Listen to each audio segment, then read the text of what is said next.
Bismillahirrahmanirrahim. Assalamualaikum warahmatullahi wabarakatuh.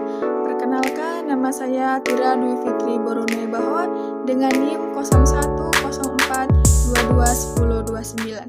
Baiklah, di sini saya akan sedikit menjelaskan materi tentang manajemen sumber daya manusia dalam dakwah. Video ini dibuat untuk memenuhi tugas ujian akhir semester hadis tematik manajemen dakwah yang diampu oleh Bapak Dosen Haji Muhammad Iqbal Abdul Muin LCMA. Baiklah, langsung saja pembahasan yang pertama yaitu tentang pentingnya sumber daya manusia. Sumber daya manusia atau SDM memiliki peran yang sangat penting dalam kesuksesan organisasi. Berikut adalah beberapa alasan mengapa SDM sangat penting. Yang pertama, sumber daya manusia sebagai penggerak utama. SDM merupakan elemen yang menggerakkan aktivitas organisasi. Keterampilan, pengetahuan, dan komitmen SDM dapat memberikan kontribusi yang signifikan terhadap pencapaian tujuan perusahaan. Yang kedua, inovasi dan kreativitas. SDM yang berkualitas mampu menghasilkan ide-ide inovatif dan kreatif yang dapat membantu organisasi untuk berkembang dan bersaing di pasar yang terus berubah. Yang ketiga, peningkatan produktivitas. SDM yang terampil dan terlatih dapat meningkatkan produktivitas kerja secara keseluruhan, yang pada gilirannya akan berdampak positif bagi kinerja organisasi. Yang keempat, pengembangan organisasi. SDM yang berkualitas juga berperan dalam pengembangan organisasi melalui pelatihan, pengembangan karir, dan pembinaan karyawan untuk mencapai potensi maksimal mereka. Yang kelima atau yang terakhir, pemeliharaan budaya organisasi. SDM yang baik juga membantu dalam memelihara dan mengembangkan budaya organisasi yang positif, termasuk nilai-nilai, norma, dan etika kerja yang menjadi landasan organisasi. Baiklah, selanjutnya pembahasan yang kedua yaitu hadis terkait sumber daya manusia. Terdapat beberapa hadis yang berkaitan dengan sumber daya manusia atau SDM atau karyawan. Salah satunya adalah hadis yang diriwayatkan oleh Imam Ahmad yang berbunyi khairun nasi anfa'uhum linnas, yang artinya sebaik-baiknya manusia adalah yang paling bermanfaat bagi manusia. Hadis riwayat Ahmad. Hadis ini menekankan pentingnya untuk menjadi bermanfaat bagi orang lain, termasuk dalam konteks hubungan antar sesama manusia di lingkungan kerja. Dengan menjadi bermanfaat, seseorang dapat memberikan kontribusi positif bagi orang lain dan memberikan dampak yang baik dalam lingkungan kerja. Baiklah, selanjutnya pembahasan yang ketiga, teknik pengelolaan sumber daya manusia. Pengelolaan sumber daya manusia atau SDM melibatkan berbagai teknik dan strategi untuk mengelola karyawan secara efektif dalam suatu organisasi. Beberapa teknik pengelolaan SDM yang umum digunakan yang pertama ialah merekrutmen dan seleksi. Teknik ini melibatkan proses perekrutmen karyawan baru yang sesuai dengan kebutuhan organisasi. Langkah ini mencakup penentuan kebutuhan SDM, pengiklanan lowongan kerja, seleksi kandidat, dan penempatan karyawan yang tepat. Yang kedua, pelatihan dan pengembangan. Melalui pelatihan dan pengembangan, karyawan diberikan kesempatan untuk meningkatkan keterampilan, pengetahuan, dan kompetensi mereka. Hal ini membantu meningkatkan produktivitas dan kinerja karyawan. Yang ketiga, evaluasi kinerja. Teknik ini melibatkan penilaian terhadap kinerja karyawan secara berkala. Dengan evaluasi kinerja, manajer dapat memberikan umpan balik konstruktif kepada karyawan dan mengidentifikasi area di mana perbaikan diperlukan. Yang keempat, manajemen kinerja.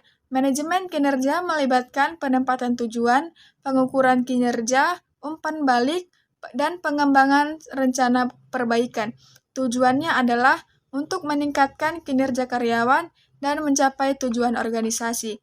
Yang kelima, kompensasi dan penghargaan. Sistem kompensasi yang adil dan penghargaan yang layak dapat meningkatkan motivasi karyawan.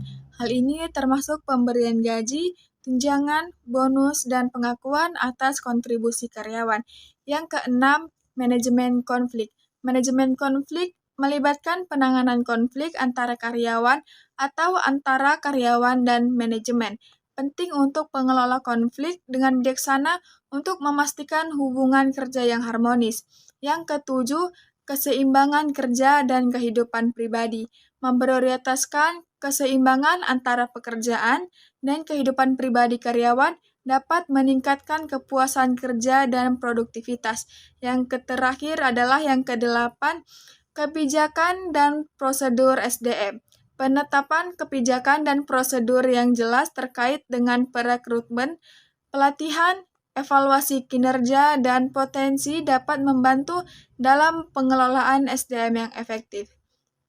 Penetapan teknik pengelola SDM yang tepat dapat membantu organisasi untuk mencapai tujuan bisnisnya sambil memastikan karyawan mereka dihargai dan terlibat dalam proses kinerja. Baiklah, kita masuk ke pembahasan yang terakhir, yaitu contoh pengembangan sumber daya manusia dakwah. Pengembangan sumber daya manusia atau SDM dalam dakwah merupakan upaya untuk meningkatkan kualitas dan kapasitas para dai atau pendakwah agar dapat memberikan dakwah yang lebih efektif dan berkualitas. Beberapa contoh pengembangan SDM dalam dakwah: yang pertama, pelatihan keterampilan dakwah. Melalui pelatihan keterampilan dakwah, para dai dapat meningkatkan kemampuan berkomunikasi, memahami konteks sosial, dan mengembangkan strategi dakwah yang relevan dengan audiens mereka.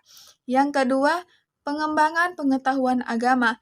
Penting bagi para dai untuk meningkatkan pengetahuan mereka tentang ajaran agama Islam dan pemahaman terhadap isu-isu kontemporer. Ini dapat dilakukan melalui studi kitab, seminar, dan diskusi agama. Yang ketiga, penggunaan teknologi dalam dakwah.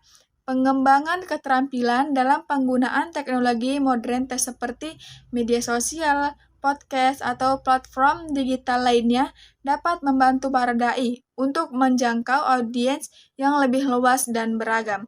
Yang keempat, peningkatan keterampilan komunikasi. Keterampilan komunikasi yang baik sangat penting dalam dakwah. Para dai perlu belajar cara berbicara dengan jelas, persuasif, dan empatik agar pesan dakwah mereka dapat dipahami dan diterima dengan baik. Yang kelima, pengembangan kepemimpinan. Para dai juga perlu mengembangkan keterampilan kepemimpinan untuk memimpin kelompok dakwah, mengelola proyek dakwah, dan memotivasi tim dakwah untuk mencapai tujuan bersama. Yang keenam, pendampingan dan pembinaan. Memberikan pendampingan dan pembinaan kepada para dai yang baru atau yang sedang berkembang dapat membantu mereka untuk tumbuh dan berkembang dengan peran dakwah mereka. Yang terakhir, ketujuh, evaluasi kinerja dan umpan balik.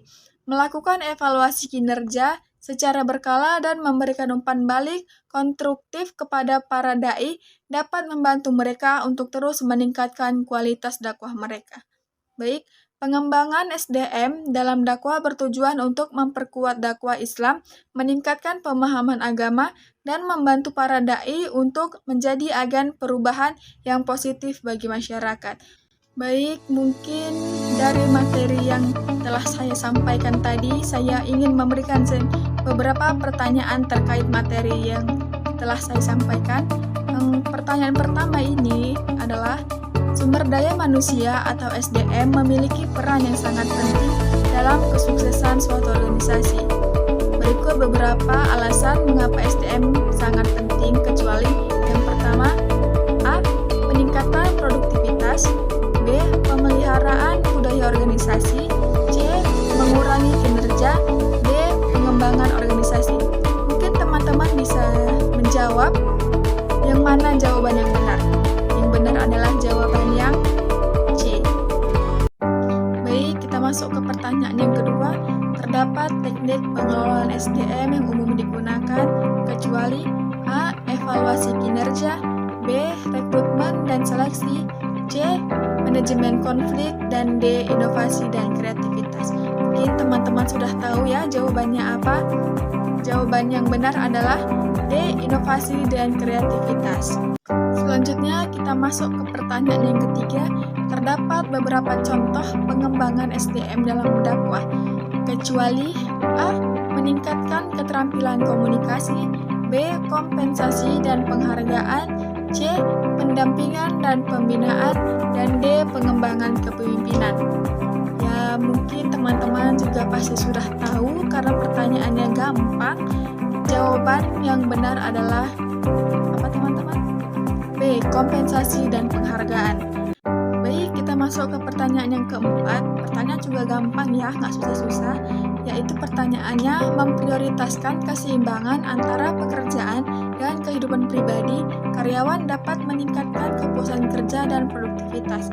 Pernyataan tersebut merupakan penjelasan dari A. keseimbangan kerja dan kehidupan pribadi, B. manajemen konflik, C. penggunaan teknologi dalam dakwah, D. pengembangan pengetahuan agama. Mudah sekali bukan jawabannya? Ya, mungkin tidak terlalu sulit untuk kita yang telah memahami materi tadi.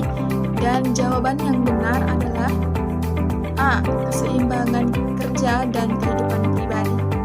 Baik, ini adalah pertanyaan yang terakhir dari materi saya, yaitu pertanyaannya, para dai juga perlu mengembangkan keterampilan kepemimpinan untuk memimpin kelompok dakwah, mengelola proyek dakwah, dan memotivasi tim dakwah untuk mencapai tujuan bersama.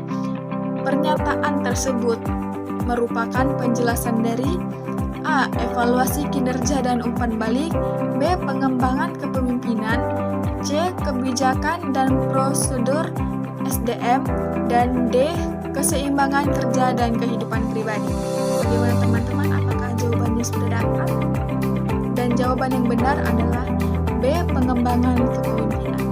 Mungkin sekian penjelasan materi dari saya, hanya itu yang bisa saya sampaikan. Mohon maaf jika ada salah kata atau ucapan yang terdapat dalam penjelasan materi saya mohon maaf. Saya sudahi. Wassalamualaikum warahmatullahi wabarakatuh.